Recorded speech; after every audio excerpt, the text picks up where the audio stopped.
Olá, pessoal. Vamos terminar hoje a temática Tribunal do Júri e com ela encerrar o conteúdo programático desse primeiro semestre. Antes de dar sequência ao estudo do Tribunal do Júri, eu lancei há 2 semanas atrás uma questão para vocês, pedi para que vocês pesquisassem. Na ocasião eu falei que a Lei 13968 de 2019, que foi sancionada ali logo na sequência do pacote anticrime, ela trouxe uma nova figura criminosa, que é o auxílio e instigação à automutilação. Esse novo delito, ele foi incluído no artigo 122 do Código Penal, junto ao crime de auxílio e instigação ao suicídio. E, estando no artigo 122, ele pertence à categoria dos crimes dolosos contra a vida. Aí eu pedi para que você fizesse uma pesquisa e verificasse o que a doutrina está dizendo a respeito desse delito. Se esse delito vai ou não a julgamento pelo Tribunal do Júri. Ok? Você deve ter visto que tem muito pouco material sobre esse tema, porque é uma coisa nova e ainda muito pouca gente escreveu a respeito disso. Então pense, você diz para mim que está a fim de se automutilar, você quer cortar o seu dedo. Eu chego em você e falo, vai firme, te dou o maior apoio, está aqui a faca para você fazer. Você vai, pega essa faca e corta o seu dedo fora. Automutilação.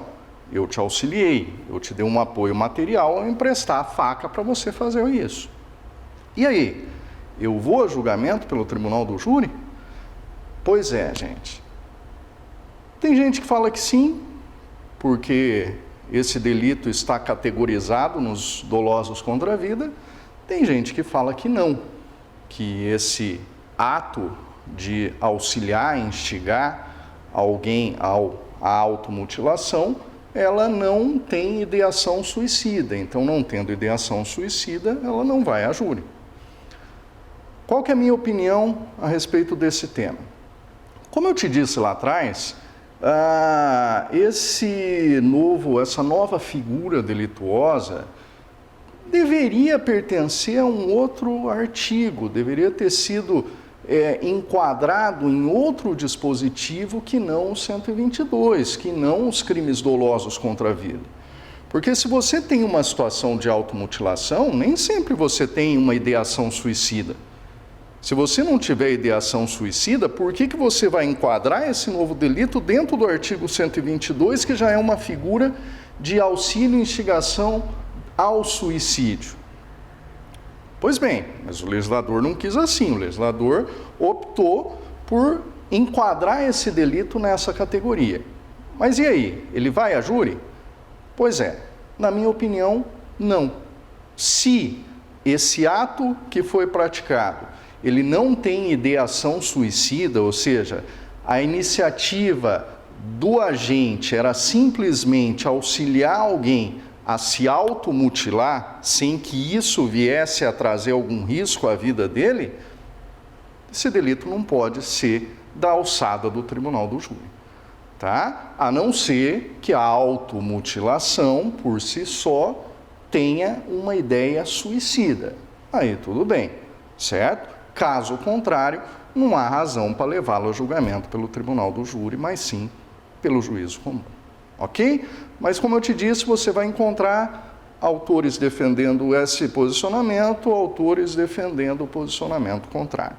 Cabe à jurisprudência atentar para essa questão e, quando os casos concretos forem surgindo, firmar um posicionamento. Enquanto isso não acontece, cada um interpreta a lei à sua maneira. Ok? Muito bem. Vamos então, gente, tratar do julgamento plenário. Nós começamos na aula passada o estudo da segunda fase do procedimento bifásico. Tá? A segunda fase é o juízo da causa. E eu te disse que esse juízo da causa, ele tem uma etapa preparatória e ele tem o julgamento plenário propriamente dito.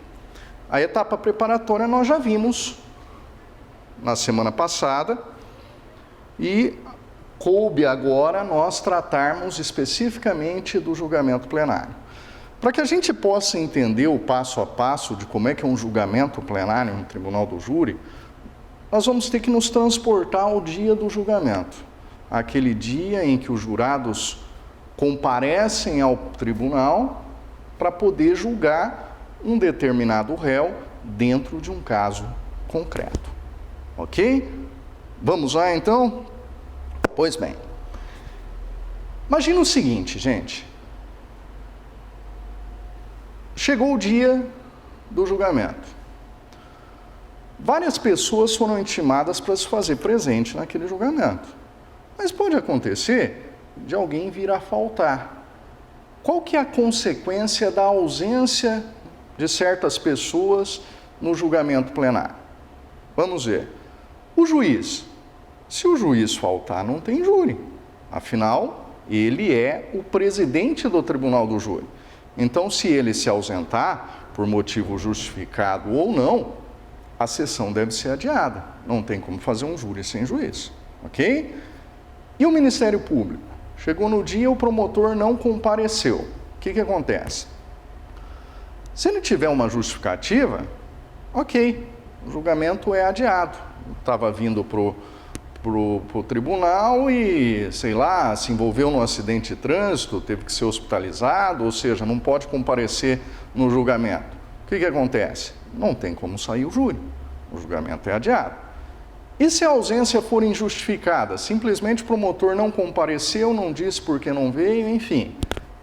O julgamento também é adiado, não tem como sair o júri sem o promotor. Só que nesse caso, o juiz vai mandar oficiar ao Procurador-Geral de Justiça, que é o chefe da instituição, para que seja apurada eventual falta disciplinar da parte daquele promotor, ok? Afinal, o júri, ele é um ato bastante complexo, ele envolve uma preparação muito grande. São várias pessoas que são intimadas, que comparecem ali deixando os seus afazeres, para poder estar ali presente naquele dia. Então, quando um júri é redesignado, perde-se toda uma gama de providências que foram tomadas para que aquele júri se realizasse. Né? Já foi encomendada comida, saiu lá a intimação para 25 jurados, tantas e tantas testemunhas, réu e tudo mais. Então, qualquer tipo de adiamento da sessão deve ser evitado, mas existem situações em que o júri não dá para sair, tá? Pois bem, juiz, promotor, faltou o defensor. O que acontece se o defensor faltar? Se o defensor faltar, o júri também é adiado. Não é igual uma audiência comum em que o juiz pede para o escrivão ir no corredor do fórum e laçar o primeiro advogado que ele encontrar na frente para fazer ad hoc. Não tem como. O júri é uma coisa mais robusta, que envolve uma preparação prévia, um estudo maior do caso. Não tem como você pegar alguém que está ali fora, que não está sabendo de nada, botar ele aqui para fazer um júri. Não tem como. Então, se o defensor não comparecer, o júri é adiado. Se for uma ausência justificada, ok, adiamento, marca-se um outro dia e acabou. Agora, se for injustificada, simplesmente o advogado não compareceu e não disse por quê, o juiz vai designar um outro júri, que seja para a semana seguinte, e vai, ao mesmo tempo, nomear um advogado dativo. Para quê? Para que, se no novo júri o advogado constituído faltar novamente, quem vai fazer o júri vai ser o defensor dativo. Ou seja, adia-se o júri por uma única vez. Se for uma estratégia da defesa não comparecer em plenário para fazer com que o júri seja adiado, se no novo júri esse advogado não comparecer de novo, simplesmente quem vai fazer o júri vai ser o defensor dativo. O defensor dativo vai ficar meio que na reserva. Ele vai ser intimado que no dia tal ele está designado para fazer aquele júri e vai estudar o caso. No dia do novo júri, ele vai comparecer. Se o advogado constituído se fizer presente, ok, é ele que vai fazer o júri. Se ele injustificadamente faltar, simplesmente quem faz o júri é o defensor dativo. Está entendido? Ok? Pois bem, e se o assistente de acusação faltar, o advogado do assistente de acusação? O assistente de acusação, ele pode atuar em plenário ao lado do promotor. Mas e se ele faltar? O que acontece? O júri sai normalmente. O assistente de acusação, ali representado por seu advogado, é uma figura prescindível. Tá? Se ele não comparecer, o júri sai do mesmo jeito. E se o réu não comparecer? Se o réu estiver solto e for regularmente intimado para a sessão, se ele não comparecer, o júri sai do mesmo jeito. Ele é julgado à revelia. Tá? Simplesmente realiza-se o julgamento sem a presença do réu em plenário. E se ele estiver preso? Se ele estiver preso e não puder comparecer, porque, por exemplo, não tinha escolta para trazer ele lá do Rio Grande do Sul, onde ele estava preso, até o Paraná para poder ser julgado, tem que adiar.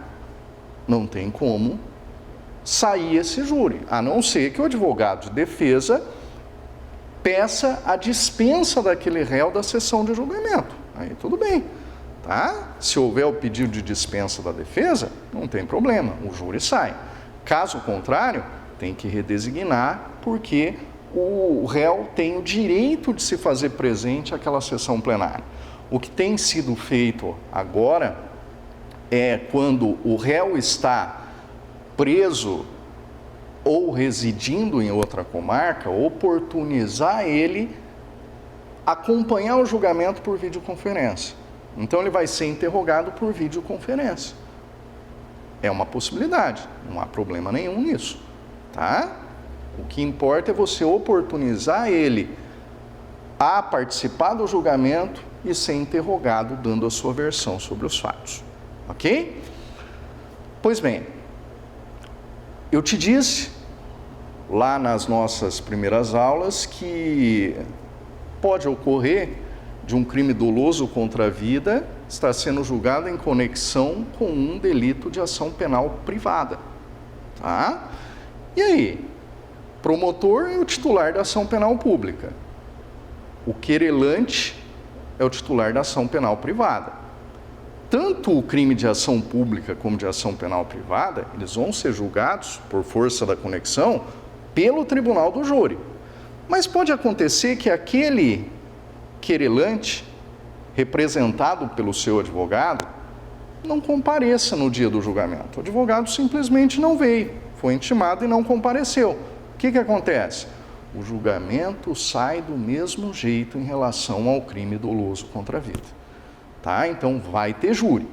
E em relação ao crime de ação privada, ocorre a perempção, artigo 60 do CPP.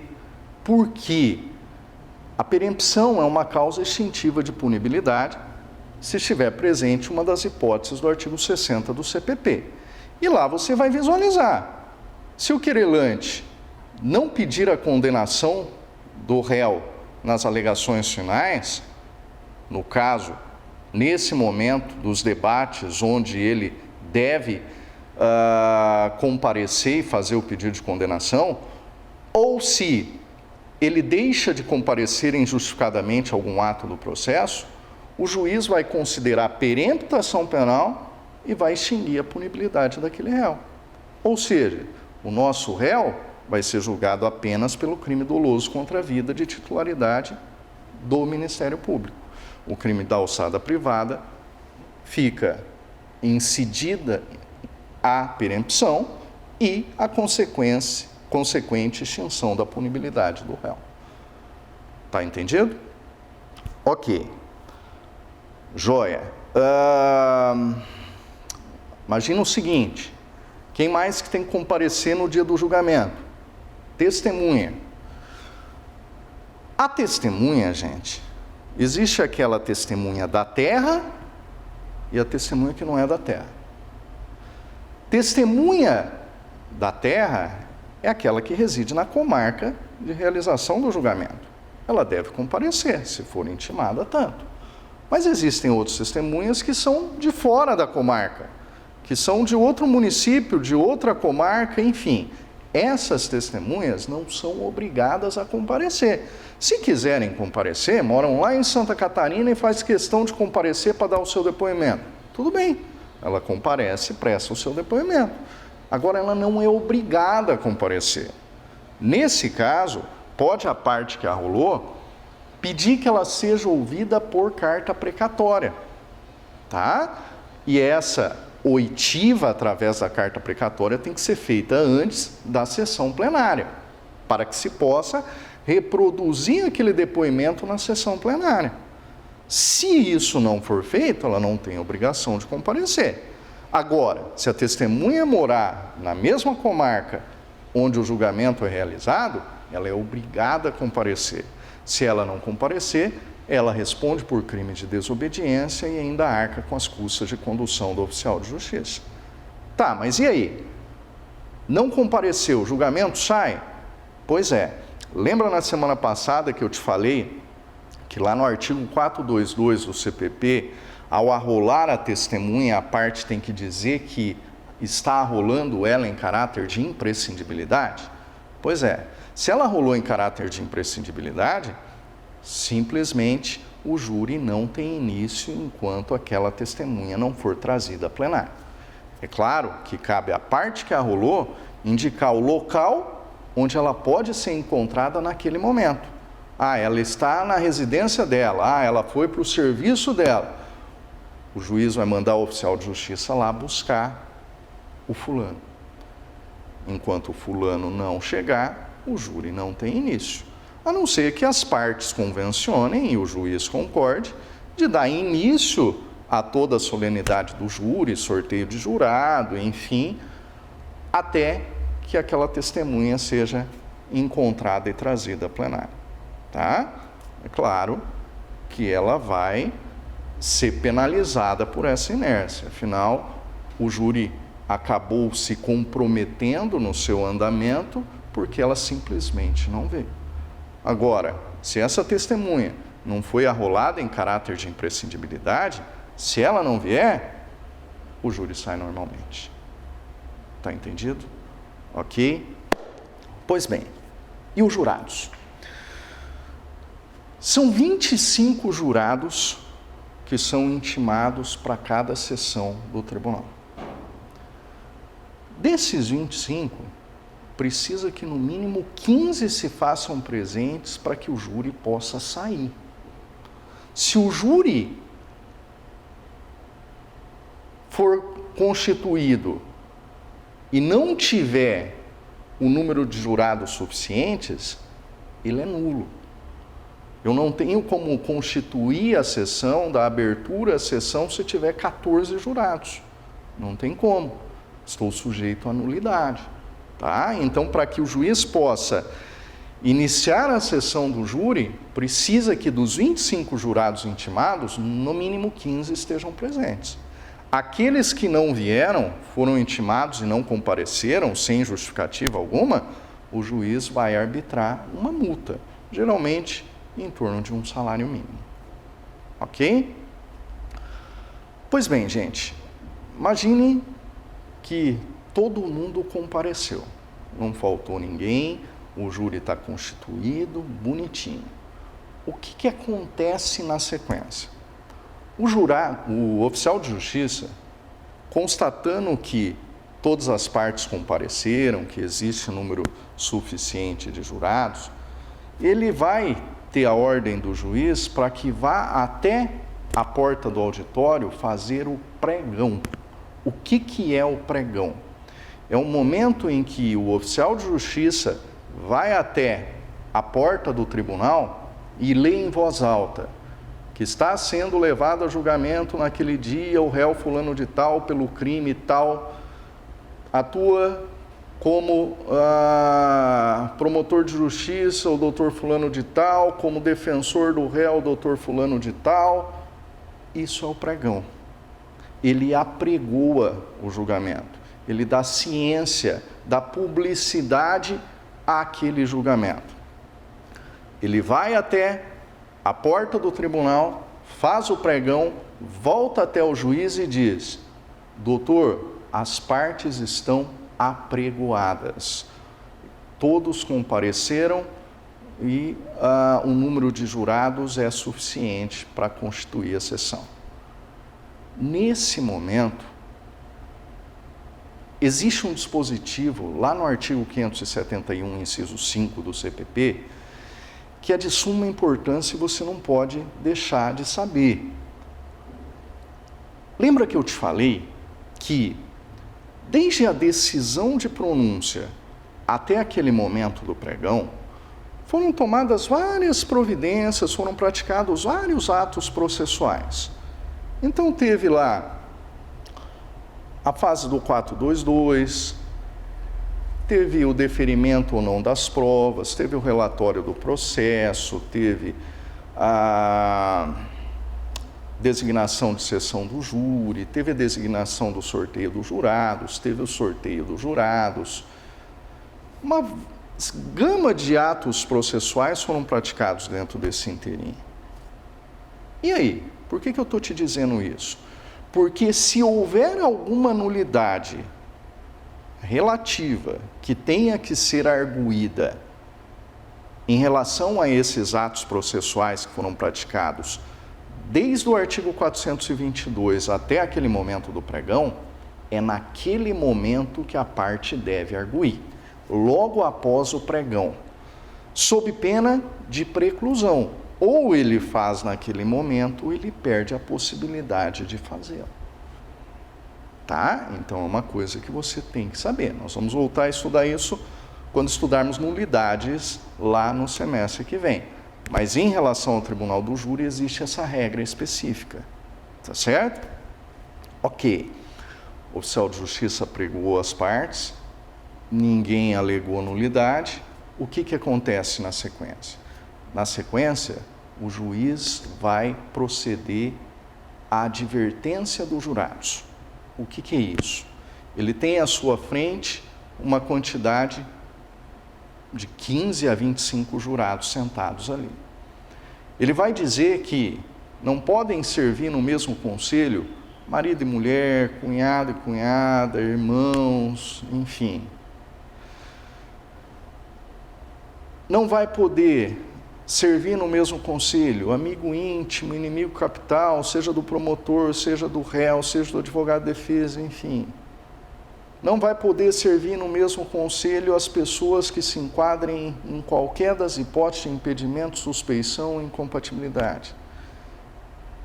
Jurado que já tenha julgado outro réu, jurado que já tenha se posicionado pela condenação ou absolvição do réu, jurado que já tenha julgado aquele réu nesse mesmo fato em julgamento anterior, ele vai fazer essa advertência e vai perguntar se algum daqueles jurados se enquadram nessas condições. Se algum deles se enquadrar, vai levantar a mão e dizer: eu sou marido daquela senhora ali.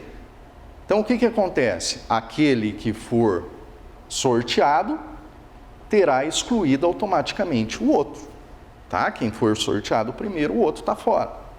Tá? Tem alguém lá que é estagiário do advogado de defesa. Ele vai ser sumariamente excluído do sorteio, ele não pode participar. Sou inimigo capital do réu. Está fora, é excluído também. Então é o momento em que os jurados devem se manifestar a respeito de uma dessas situações. Imagine que nenhum deles se manifestou, estão todos ali sentadinhos, bonitinhos. O que acontece na sequência? O sorteio. O juiz vai promover o sorteio daqueles jurados. De quais? Dos 7 jurados que vão compor o conselho de sentença. Aqueles jurados que vão efetivamente julgar aquele caso concreto. Os nomes são chamados um a um. E a cada nome que é chamado, o jurado levanta para se apresentar. Dizer que é ele, o José da Silva, que foi sorteado. Nesse momento, o juiz vai perguntar ao advogado de defesa se ele aceita ou não aquele jurado. Se ele aceitar, vai perguntar para o promotor se ele aceita ou não. Se ambos aceitarem, aquele senhor vem para formar o conselho de sentença. Cada uma das partes, acusação e defesa, podem negar, recusar, rejeitar até 3 jurados imotivadamente. Por que isso? Por que uma das partes recusa um determinado jurado? Estratégia de atuação plenária. Se, por exemplo, eu tenho lá um caso em que o marido está sendo acusado de ter matado a mulher, para mim, que faço parte da acusação, é mais interessante que eu tenha mulher no conselho de sentença. Para o advogado, ao contrário, é melhor que ele tenha homem no conselho de sentença. Então veja, é mera estratégia. Não é porque um jurado é mais bonito, mais feio, mais gordo, mais magro, mais inteligente ou não que o outro. Não é isso. É estratégia de atuação. Está entendido? Até 3 pode ser recusado injustificadamente. Passou disso, aí o que sair está valendo. Salvo se você tiver alguma justificativa. Tá? Se você tiver alguma justificativa para excluir um determinado jurado, aí tudo bem. Aí você pode ainda recusar. Só que você tem que arguir por que está recusando, qual a tua justificativa e provar aquilo que você está dizendo. Né? Então, você já recusou as suas 3 e sai um nome lá de alguém que você sabe que é, sei lá, estagiário do advogado de defesa. Você simplesmente vai dizer, eu quero que ele seja excluído porque ele é estagiário do advogado de defesa. O juiz vai perguntar ao jurado, se ele confirmar, ele está automaticamente excluído. Tá? Se ele negar, eu vou ter que fazer prova, naquele momento, de que ele é estagiário. Está entendido? Ok? Pois bem, constituiu o conselho de sentença. Os 7 jurados estão ali, sentados, todos escolhidos. O juiz vai simplesmente dispensar os demais. Aqueles que quiserem continuar ali, fazendo-se presente ao julgamento, tudo bem, o julgamento é público, pode, sem problema, ser assistido por aquelas pessoas. Tá? Aqueles que não quiserem, estão liberados, podem ir embora para casa. Nesse instante, o juiz vai mandar o oficial de justiça recolher os aparelhos celulares de todos os jurados. A partir daquele momento, os jurados ficam incomunicáveis. Eles não podem conversar com outras pessoas. Eu quero avisar meu pai que eu vou ficar no julgamento. Então tá, faz uma ligação rápida ou pede para o oficial de justiça fazer avisando. Tá? Porque depois que recolheu o celular, acabou. Não tem mais o que fazer. Tá? Eles ficam incomunicáveis não só com o mundo exterior, mas entre eles também. Entre eles e as pessoas que vão participar do julgamento. Não é que eles têm que ficar de boca calada o resto do julgamento. Não é isso. Eles não podem conversar sobre o julgamento, sobre o caso concreto, sobre o réu, sobre a vítima, sobre aquilo que eles vão julgar ali naquele momento. Se eles quiserem, na hora do almoço, conversar sobre o jogo de futebol que vai ter à noite, sobre a novela das 8, não tem problema nenhum. Eles só não podem conversar sobre o julgamento.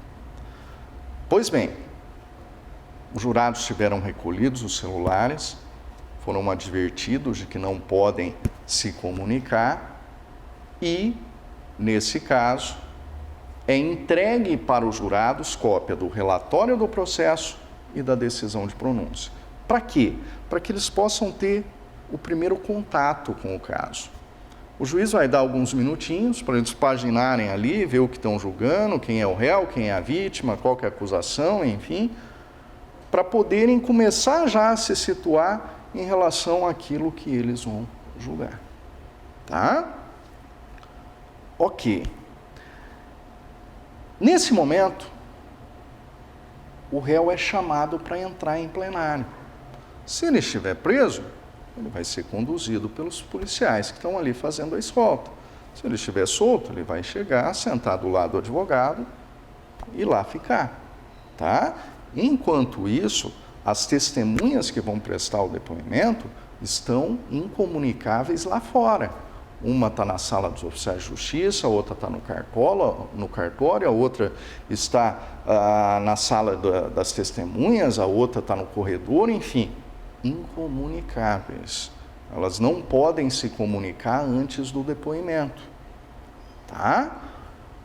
O réu, no momento em que ele entra em plenário, você há de convir comigo que o fato de ele entrar algemado nos pés e nas mãos cria uma sensação para os jurados que se trata de uma pessoa perigosa. Afinal, ele está ali algemado, não precisa ninguém dizer aos jurados, né? Por conta disso, que tem que ser aplicada a súmula vinculante número 11 do STF. O juiz só vai poder manter as algemas no réu se isso for de extrema necessidade. Se, por exemplo, o réu for bastante perigoso, tiver lá uma notícia de que existe um risco de arrebatamento de preso, só tem 2 policiais para fazer ali a guarda, o policiamento, a segurança dos presentes, tem que ter uma justificativa. Se não tiver uma justificativa objetiva ali para que se mantenham as algemas, o juiz vai determinar que sejam retiradas as algemas, para que isso não influa no espírito dos julgadores, no espírito dos jurados que vão julgar aquela causa. Tá certo? Pois bem. E aí? Mas suponha você que a vítima ou uma determinada testemunha que vai prestar depoimento está com medo do réu, quer prestar o seu depoimento sem a presença do réu em plenário. Ela pode? Sim. Basta ela dizer para o oficial de justiça, eu estou com medo de prestar o meu depoimento na presença dele, queria que ele fosse retirado da sala. Ok? O oficial de justiça vai falar para o juiz e o juiz vai mandar retirar aquela pessoa, para que a vítima ou a testemunha não se sinta amedrontada, coagida com a presença do réu em plenário. Tá certo? Pois bem, os jurados, antes de iniciar o julgamento, no momento em que eles são escolhidos, eles têm que assumir o compromisso solene de imparcialidade e justiça.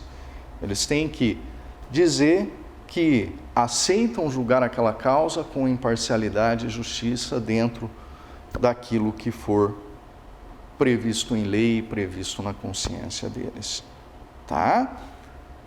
Nesse instante, gente, com os jurados presentes, o réu presente, as testemunhas lá fora incomunicáveis, todas as partes ali, vai ter início a etapa de produção probatória. Tá? Acabou o nosso tempo, eu volto daqui a pouquinho com essa etapa. Já conversamos. Segura aí. Até.